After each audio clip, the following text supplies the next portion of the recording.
La jueza Marta Vimos determinó que el Consejo de la Judicatura violó los derechos de Walter Macías Fernández, quien fue destituido. Por lo tanto, se ordenó que el letrado vuelva a su cargo de juez en la Corte Nacional de Justicia. La audiencia de acción de protección se realizó esta mañana. Dispongo que de forma inmediata sea restituido a sus funciones de juez de la Corte Nacional de Justicia. Argumentó que los vocales Maribel Barreno, Belín y Juan José Morillo Velasco, por conflicto de intereses, no debían asistir a la sesión de destitución. Desde el inicio de su gestión al frente de la Presidencia de la República, Guillermo Lasso Mendoza buscó la exención de la visa Schengen para los ecuatorianos.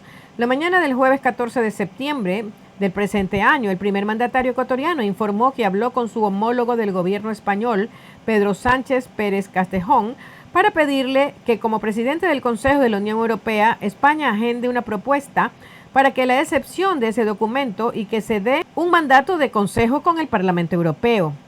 Lasso agradeció la respuesta de Sánchez porque ha sido positiva y lo pondrá en agenda. Cada día avanzamos un poco más en la concreción de este objetivo nacional.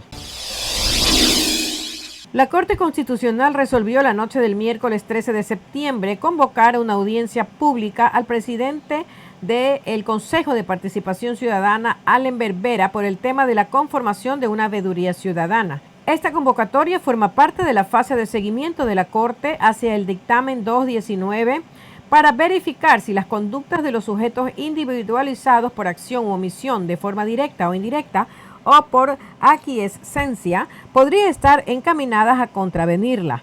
Vera, por orden del juez Leiber Quimis de Montecristi, dijo que daría paso a la conformación de una veeduría ciudadana para revisar las actuaciones de los consejeros que destituyeron a dichos jueces. El concurso de oposición y méritos para la selección y designación del nuevo Contralor General del Estado está suspendido.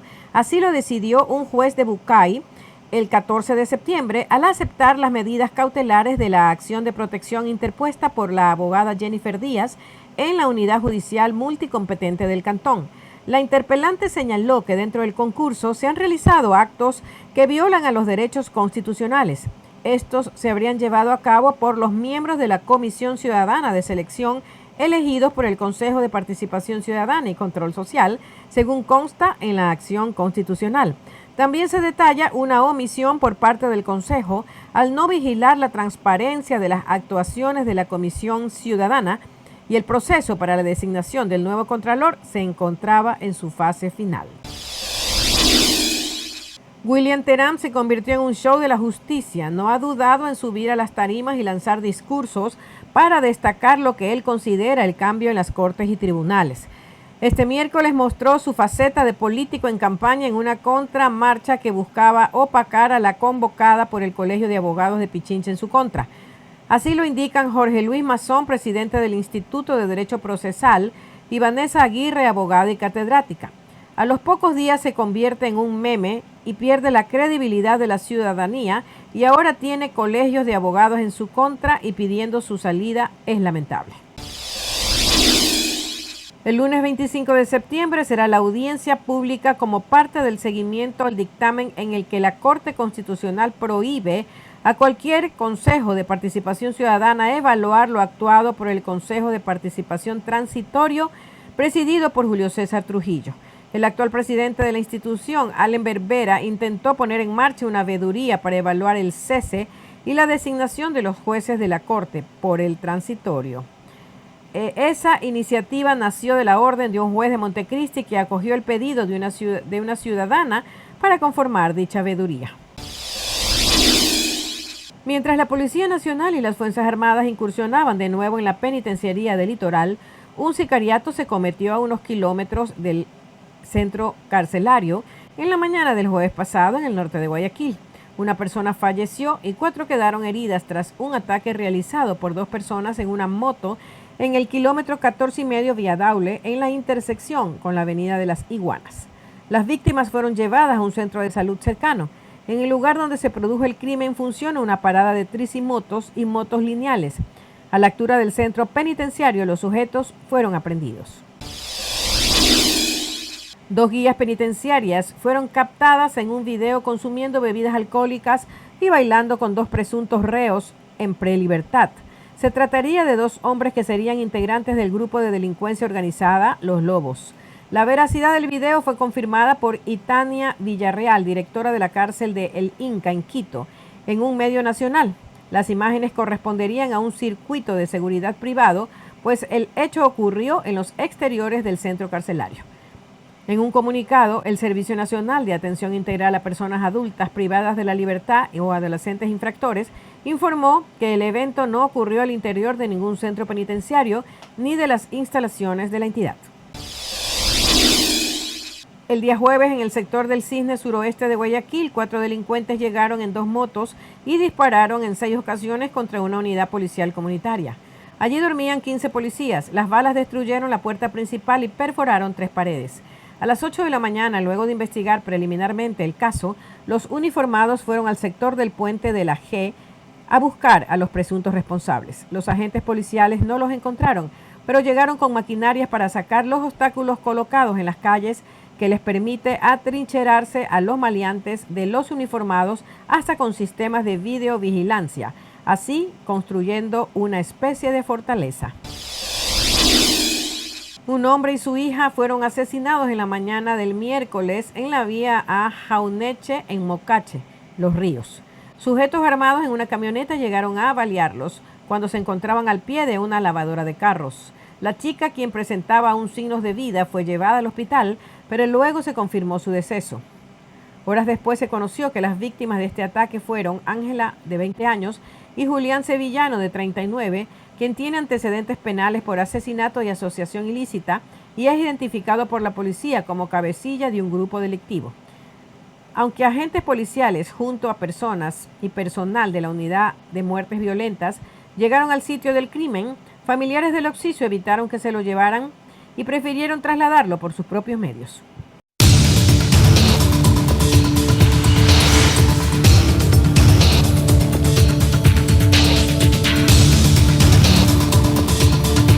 De verdad necesitamos acción, no podemos vivir así. Han pasado 11 años de la implementación del amparo migratorio para inmigrantes indocumentados que llegaron a Estados Unidos cuando eran niños. La decisión del juez, que nuevamente dictamina que el beneficio es ilegal, ya la esperaban. Nosotros seguimos diciéndole al Congreso que necesitamos algo permanente, que DACA siempre fue una solución temporaria. Llegaron pequeños, pero ya son adultos, graduados de la universidad, y muchos son el sostén económico de sus familias. Soy de Guatemala, vine a los Estados Unidos a los 4 años en el 2001, estudié literatura en la Universidad Harvard.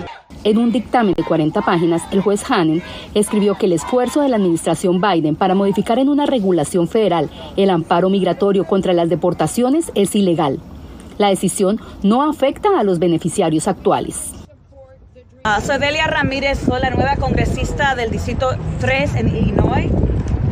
Y más importante, soy la esposa de Boris Hernández, que es un recipiente de DACA. La situación no cambia. Ahorita solamente las personas que tienen DACA y que no han dejado de renovarlo por 1 año pueden seguir renovándolos. Lo único que cambió es que no van a aceptar nuevas aplicaciones.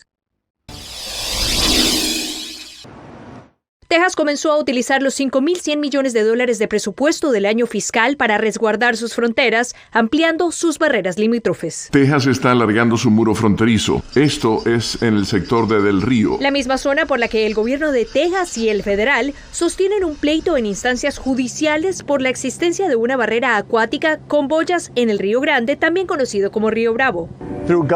Con el liderazgo del gobernador Abbott, el estado de Texas mantiene múltiples líneas de defensa, con alambre de púas, contenedores de envío, botas en el terreno y ahora con la primera barrera marina de Texas. Propulsores de la estrella solitaria aseguran que el programa bajo el que se han implementado todas estas medidas de seguridad fronteriza cumple objetivos. A la fecha, Texas ha instalado cerca de 5 kilómetros de muro y al cierre del año fiscal espera llegar a los 16 kilómetros para complementar el muro ya instalado por el gobierno federal. Pero la política también tiene detractores. La Organización Internacional para las Migraciones considera al límite entre México y Estados Unidos como la frontera terrestre más peligrosa del mundo y sostiene que las barreras no siempre contienen a los migrantes. Las políticas migratorias restrictivas empujan a las personas a tomar tomar rutas migratorias aún más peligrosas, las empujan a donde pierden la vida más fácilmente. El 5 de octubre ha sido la fecha establecida por la Corte de Apelaciones del Quinto Circuito para escuchar los argumentos tanto del gobierno federal como de Texas, a partir del cual se determinará si se mantiene el fallo de un juez ordenando la remoción de las boyas. Los solicitantes de asilo deben proporcionar un intérprete que traduzca su testimonio al idioma inglés de acuerdo con la normativa vigente del Servicio de Inmigración y Ciudadanía de Estados Unidos. Desde hace 3 años, esta traducción fue suministrada por la entidad federal a causa de restricciones por coronavirus. En el 2020 se publicó un aviso temporal por la pandemia, por COVID-19, de que la unidad de asilo iba a facilitar el intérprete por teléfono para ayudar a frenar la propagación del virus. Este requisito se hace obligatorio a partir de ahora en los casos de un asilo afirmativo. Affirmative asylum quiere decir que la persona pidió su asilo ante el Servicio de Inmigración, ante el Citizenship and Immigration Services, no ante la Corte. Los intérpretes deben estar presentes en la entrevista, incluso con el abogado que representa al peticionario. Donatella Ungreda, intérprete de carrera para estos trámites, explica que se debe consignar un documento oficial ante la autoridad federal para asistir al solicitante. Cada intérprete cuando llega a la oficina va a firmar frente al funcionario de inmigración una declaración jurada en la que indica que está en capacidad de llevar al idioma inglés exactamente, sin omisiones, sin agregados, lo que el solicitante está diciendo.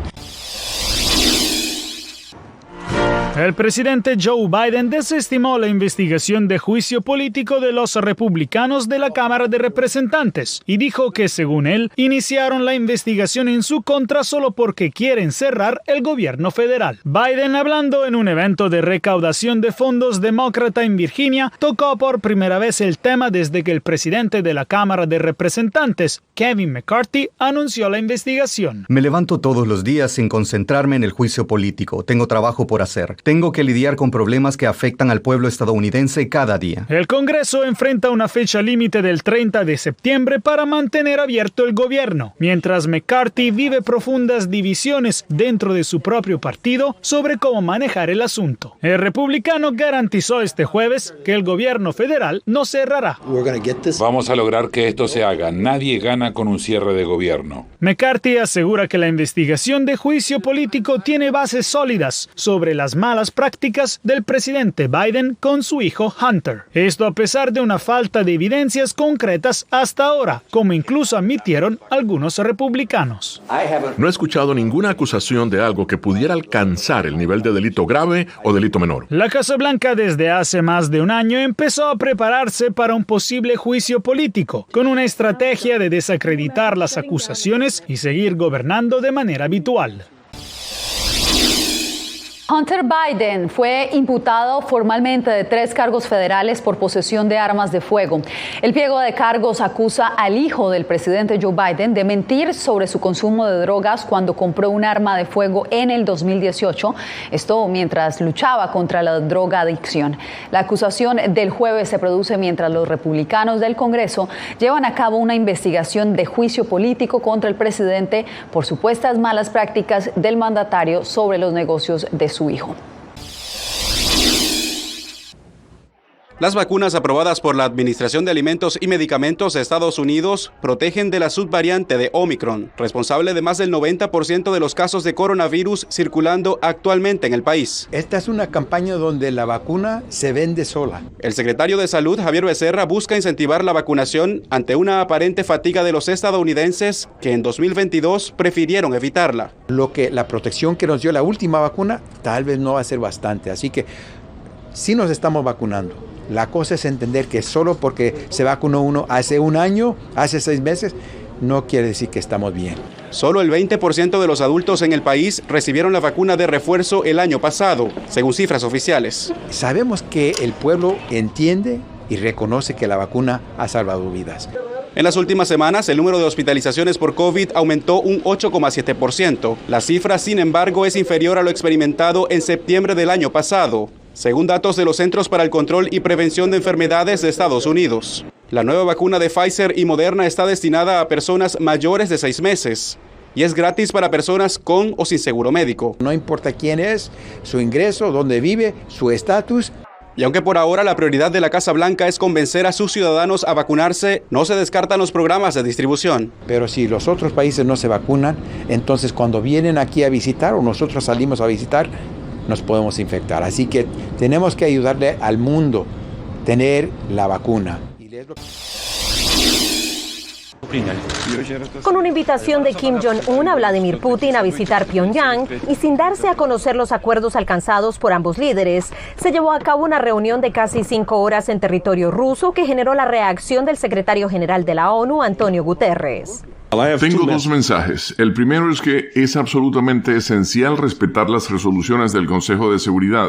Corea del Norte las ha estado violando y recientemente, creo que ayer, lanzaron 2 misiles más. Y el segundo es que cualquier forma de cooperación con Corea del Norte debe respetar el régimen de sanciones impuesto por el Consejo. El intercambio de municiones o material militar violaría dichas resoluciones aprobadas por Rusia en el Consejo de Seguridad. El tema probablemente será el foco en la reunión de alto nivel sobre Ucrania la próxima semana en el marco de la Asamblea General, donde participará el presidente ucraniano, que cuenta con el apoyo del Reino Unido, Francia y Estados Unidos, miembros permanentes del panel. Como he dicho ya, seguimos instando a Corea del Norte a cumplir sus compromisos públicos. No apoyar la guerra de Rusia contra Ucrania. Ninguna nación del planeta, nadie debería ayudar a Putin a matar a ucranianos inocentes. Y si deciden seguir adelante con algún tipo de acuerdo de armas, obviamente lo tomaremos en cuenta y lo abordaremos de manera apropiada. Corea del Norte es nuestro vecino y pretendemos desarrollar relaciones en todos los ámbitos posibles, y eso es lo que haremos. La Organización Mundial de la Salud destinará $10 millones de su fondo de emergencia para apoyar a Libia tras las inundaciones que dejaron más de 11.300 fallecidos. Esto según la organización Media Luna Roja Libia. Las labores de rescate se han visto obstaculizadas por las fracturas políticas en el país, que ha sufrido guerras intermitentes y carece de un gobierno nacional desde que un levantamiento respaldado por la OTAN derrocó a Muammar Gaddafi en el 2011. Entre tanto, en el sur de Marruecos, miles de sobrevivientes se enfrentan a nuevas condiciones de vida por la devastación que dejó el terremoto de magnitud 6,8 que sacudió las montañas del Alto Atlas el viernes pasado. Al menos 2.900 personas murieron y más de 5.500 quedaron heridas. A pesar de que antes las condiciones de vida eran rudimentarias en aldeas de la zona afectada, sus habitantes ahora permanecen entre las ruinas en tiendas de campaña, sin agua y con escasa asistencia del gobierno. Esto aseguran sus habitantes. En Beijing, el presidente de Venezuela, Nicolás Maduro, ofreció una conferencia de prensa al culminar su visita a China. Y la firma de estos 31 documentos son el primer paso en firme para esta etapa esplendorosa, intensa, extensa y productiva. El mandatario subrayó que con la reunión con su homólogo chino Xi Jinping se elevó la relación estratégica a un nuevo nivel.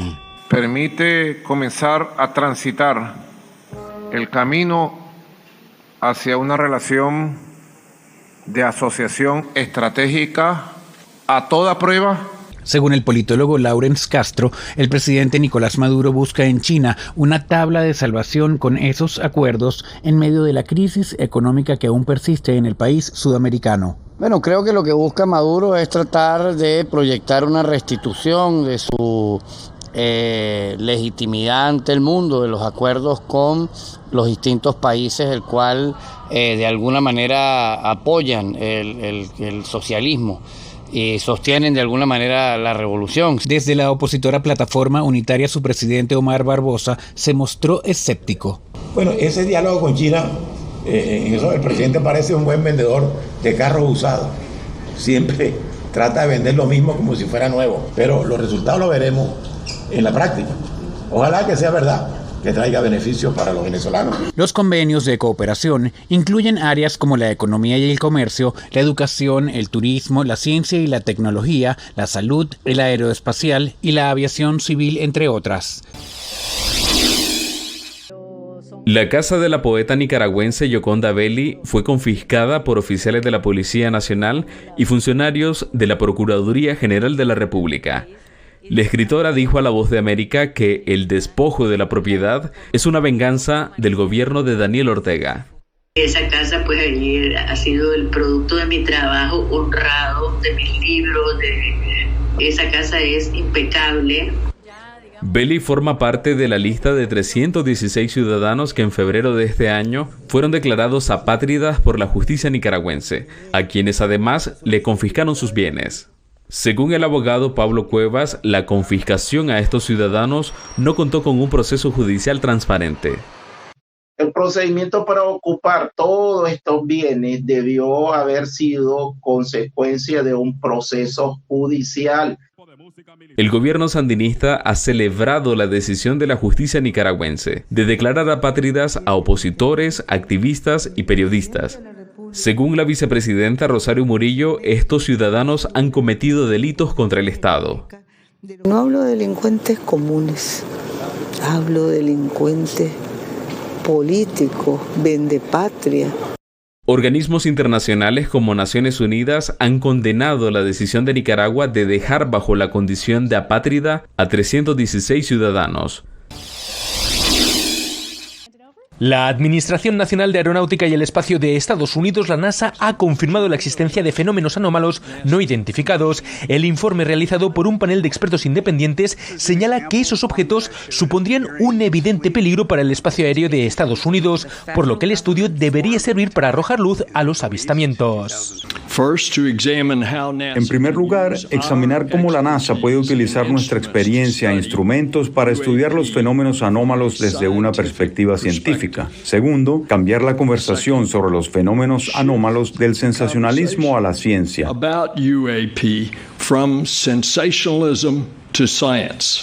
Hace unas semanas, oficiales retirados del ejército de Estados Unidos aseguraron que había un programa secreto para hacer seguimiento a los objetos voladores no identificados y que el gobierno ha estado al tanto de esas actividades desde por lo menos 1930. La cuestión es si esos aparatos, esos contactos realmente se ha tratado de contactos con verdaderos extraterrestres.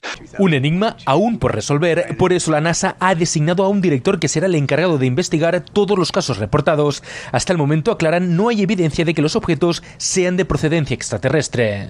El equipo de estudio independiente de la NASA no encontró ninguna evidencia de que los fenómenos anómalos tengan un origen extraterrestre, pero no sabemos qué son estos fenómenos anómalos. La NASA también pretende romper con el tabú de la presencia de estos objetos no identificados para que aquellos que vean algo lo reporten a las autoridades sin miedo al estigma. Ha pasado en campos de fútbol, canchas de baloncesto y pistas de atletismo. Deportistas de alto rendimiento caen súbitamente al suelo en medio de la práctica de su disciplina a causa de un paro cardíaco. Cada vez oímos de más casos así, por lo que es vital tener personal entrenado en resucitación cardiopulmonar, una maniobra que puede salvar vidas. Mi clase dura aproximadamente 2 horas y media. Aprendemos compresión básica, respiración y todo lo que se necesita para salvar la vida de alguien. En Estados Unidos, dependiendo del estado, los entrenadores deportivos, desde los niveles escolares hasta el profesional, pasando por instancias juveniles competitivas y recreativas, deben estar certificados en resucitación cardiopulmonar. Tenemos que ser las primeras personas en responder y poder ser la primera mano. Y mientras llegan los socorristas, ya estamos haciendo algo para eventualmente ayudar a salvar esas vidas. De acuerdo con un estudio publicado por el Diario de Medicina de Emergencia, los pacientes que reciben resucitación cardiopulmonar en la escena, en lugar de esperar a llegar a un hospital, tienen entre 12 y 24% más probabilidades de sobrevivir a su incidente cardíaco. Un cumpleaños masivo celebraron este miércoles los pandas gigantes del zoológico de Chongqing en el sureste de China. Los homenajeados fueron Xiong Xiaokai y Mao Xiaoyu. Eso sí, todos lo disfrutaron como propio. Le regalaron pasteles hechos de bambú y una variedad de verduras y frutas, incluidas uvas, fresas y zanahorias. las golosinas favoritas de los pandas gigantes. Muchos de ellos vieron la ocasión perfecta para curiosear los juguetes de las familias que quisieron estar presentes en esta gran fiesta. Con esta imagen llegamos al final de esta emisión. Gracias por seguirnos en El Mundo al Día.